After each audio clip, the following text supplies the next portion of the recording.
Bismillahirrahmanirrahim. Assalamualaikum warahmatullahi wabarakatuh.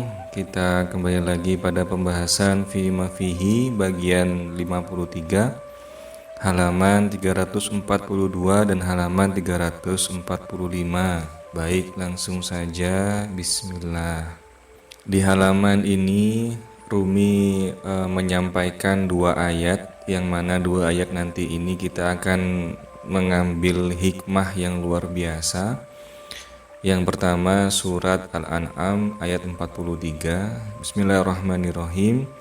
Falaula idja'ahum ba'suna tadarra'u walakin qasat qulubuhum.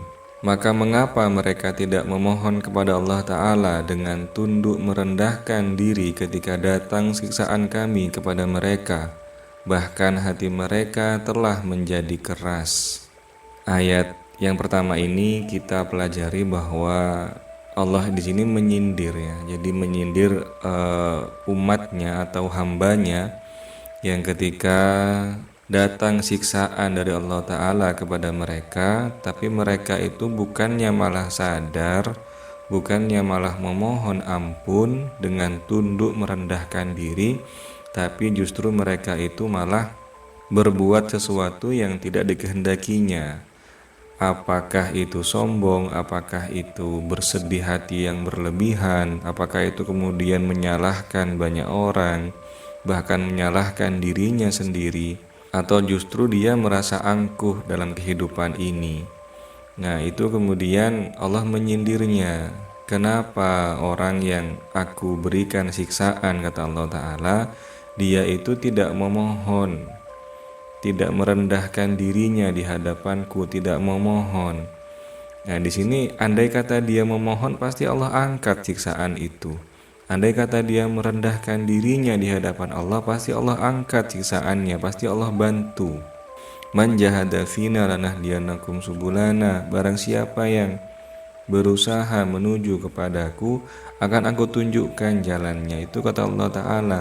Jadi mereka ini golongan orang-orang yang dibilang hati mereka telah menjadi keras.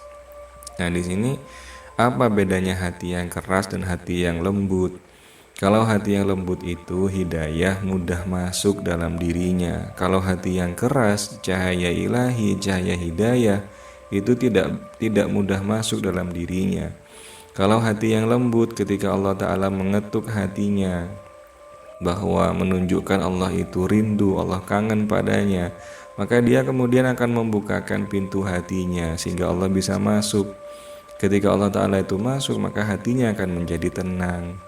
Tapi ketika hati manusia itu menjadi keras, Allah ketuk beberapa kali pun tidak akan dibuka. Kenapa? Karena kerasnya pintu hati itu tertutupi atau terlapisi oleh keangkuhan, terlapisi oleh maksiat-maksiat, terlapisi oleh kebutaan. Sumun bukmun umyun fahum la yarji'un. Jadi Allah kemudian mengatakan fi qulubihim maradun fazadahumullahu marada. Dalam hatinya itu sudah terdapat penyakit, maka sekalian kami tambahkan penyakit itu. Na'udzubillah min dzalik. Jangan sampai kemudian kita dalam tanda kutip menantang Allah Ta'ala dengan keangkuhan kita. Takutnya Allah bukan melunakkan hati kita, tapi justru tambah membuat hati kita menjadi tebal. Di ayat yang sama tapi kalimat yang berbeda, wa zayyana lahumus syaitanu ma kanu ya'malun. Dan setan pun menampakkan kepada mereka kebagusan atas apa yang mereka kerjakan. Ini ayat ini mengingatkan sebenarnya bagi kita, bagi seluruh manusia yang merasa kehidupannya itu perlu dipuji oleh orang lain, yang merasa segala prestasinya, segala usahanya itu perlu dapat pujian. Dan bagi mereka yang merasakan bahwa kalau aku tidak dipuji, aku tidak akan semangat. Nah, inilah ayat yang mengingatkan kita semua tentang hal itu. Bahwasanya wazayyana lahumus syaitanu ma kanu ya'malun. Setan menampakkan kepada mereka kebagusan atas apa yang mereka kerjakan.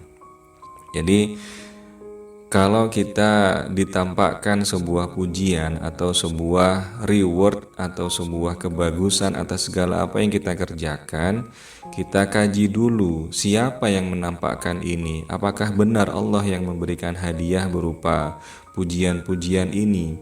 Kita saksikan dulu, kita kaji dulu. Kalau benar Allah, alhamdulillah. Takutnya yang memberikan kebagusan itu, yang memberikan pujian adalah setan. Maka bahaya kalau misalkan setan yang memberikan pujian kepada kita, maka kita selanjutnya akan bergerak beramal kalau sudah dipuji oleh orang lain. Sedangkan jika tidak ada pujian, kita tidak akan bergerak. Nah, itulah jurang-jurang kesesatan yang diarahkan oleh setan. Kalau sepemahaman kami, Allah Ta'ala itu memuji hambanya dengan cara apa? Dengan cara ditambah sebuah amanah atas hamba itu. Misalkan si A Allah berikan amanah satu, kemudian si A ini mengerjakan amanah satu itu dengan sangat baik sekali. Maka Allah memberikan pujian kepada dia berupa apa? Ditambahlah amanah menjadi dua.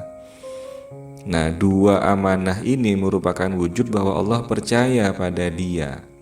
Nah, kepercayaan Tuhan kepada kita itu merupakan pujian atau nikmat atau anugerah yang luar biasa sekali.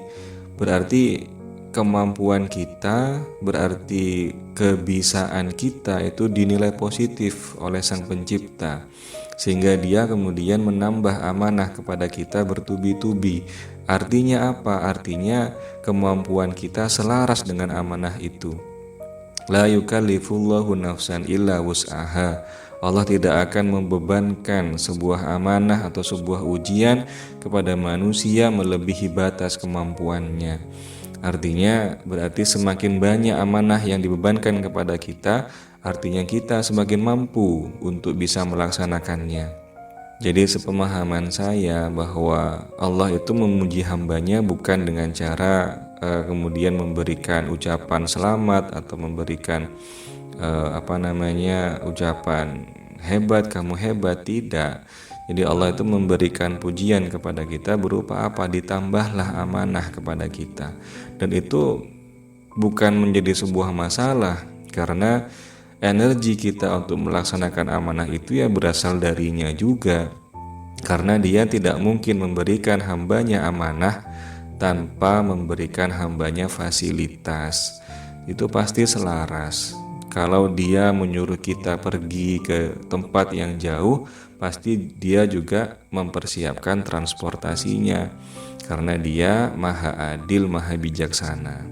Jadi berapapun amanah yang diberikan kepada kita, hendaknya kita laksanakan dengan ikhlas karena semuanya sudah dipenuhi, kita hanya menjalani saja.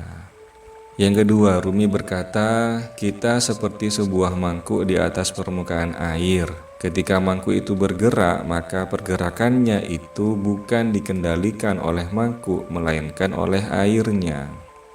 Nah, ini Rumi menceritakan sebuah analogi bahwa manusia itu sejatinya pergerakan seluruhnya di bumi ini bukan dia yang menggerakkan, tapi digerakkan oleh gelombang-gelombang air yang ada di bawahnya. Artinya ibarat mangkuk yang ada di atas air. Ini gambarnya ibarat sebuah mangkuk atau sebuah perahu yang ada di atas air. Perahu ini aslinya diam, airnya yang bergerak.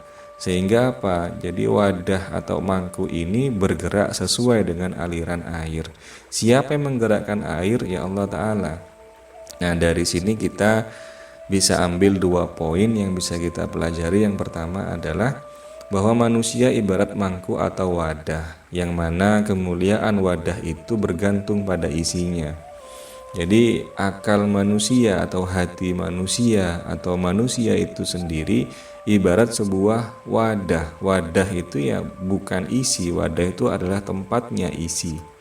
Di mana kemuliaan wadah itu bergantung pada isinya. Ya, katakanlah sebuah mangkok sebagus apapun atau seburuk apapun, kalau isinya itu sampah ya tetap mangkok itu akan dibilang sampah.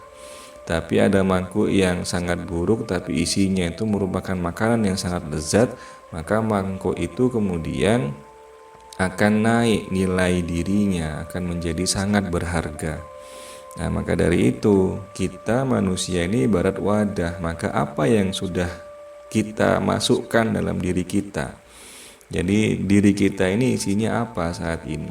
Allah berfirman, "Falyanduril insanu ila ta'ami." Perhatikan manusia, perhatikan apa yang kamu makan. Falyanduril insanu ila ta'ami. Maka hendaklah manusia memperhatikan apa yang ia makan. Nah, salah satu isi yang memenuhi manusia adalah apa yang ia makan. Karena apa? Karena pergerakan tubuh manusia itu ternyata salah satunya dipengaruhi oleh apa yang ia makan. Kalau kita mengetahui ajaran Buddha, jadi para umat Buddha atau yang disebut dengan Buddhis itu menghindari makanan yang bernyawa. Karena apa? Kalau kita kaji secara ilmu tauhid, ilmu tasawuf, ilmu alam, karena hewan itu kan unsurnya nafsu. Jadi mereka tidak mempunyai unsur malaikat. Unsurnya hanya nafsu, kegiatannya hanya tidur, makan, kawin, kemudian jika ada yang mengganggunya dia marah dan sebagainya.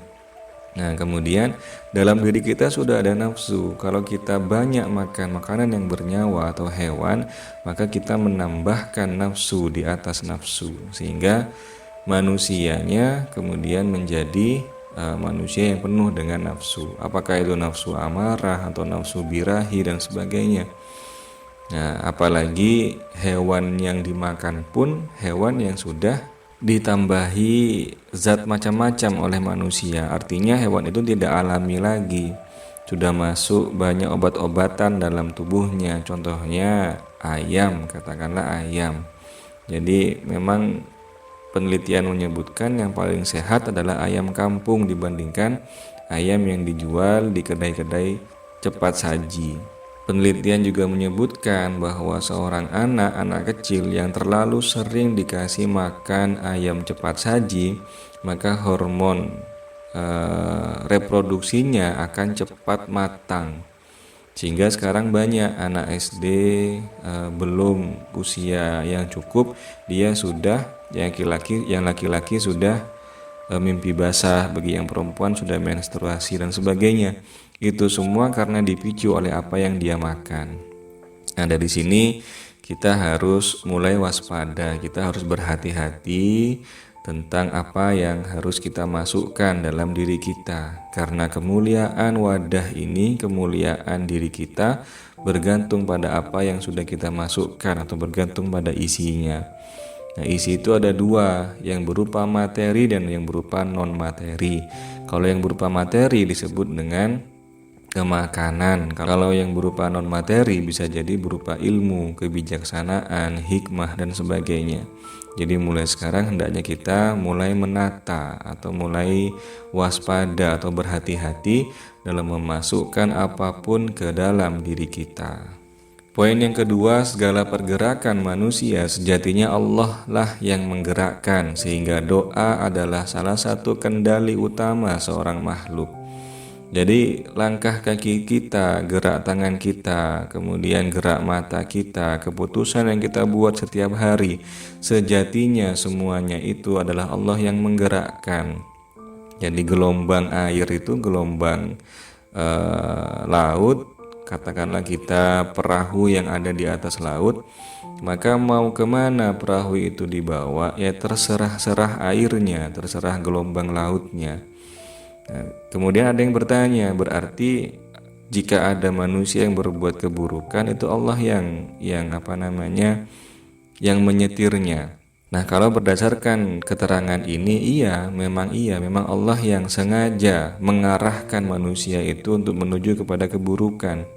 Itulah kemudian ada yang namanya doa, sehingga ketika kita merasakan bahwa arah kaki ini kok menuju kepada yang tidak baik, nah itulah kemudian kita berdoa, ya Rob, hamba mohon padamu, lindungilah hamba dari perbuatan itu, atau jauhkanlah hamba dari perbuatan itu.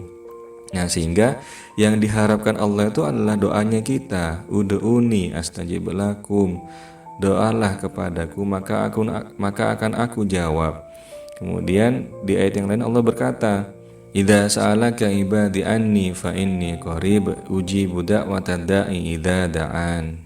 Idza sa'alaka ibadi anni, jika ada seseorang yang bertanya kepadamu tentang aku, kata Allah Ta'ala, fa inni qarib, jawablah bahwa aku ini dekat. Ujibu da'watad da'i idza da'an, aku menjawab semua doa apabila mereka berdoa kepadaku. Jadi intinya memang Allah yang mengarahkan kita untuk berjalan ke arah yang tidak baik. Tapi disitulah kemudian kita harus berdoa, karena yang Allah harapkan adalah doa kita. Kita doa memohon, ya Rob, jauhkanlah hamba dari arah yang tidak baik. Jauhkanlah hamba dari perbuatan yang tidak baik. Karena kalau kita tidak berdoa demikian, maka kita akan berjalan mengarah ke sana dan kita akan berbuat ke arah sana. Naudzubillah min dzalik. Hikmahnya adalah doa adalah salah satu kendali utama seorang makhluk. Dengan berdoa kita bisa mengendalikan perahu kita. Mudah-mudahan Allah Ta'ala benar-benar menjauhkan kita dari arah yang tidak baik. Baik, demikian yang bisa kami sampaikan. Semoga bisa menambah kemesraan kita pada Sang Pencipta dan kekasihnya. Saya akhiri. Wassalamualaikum warahmatullahi wabarakatuh.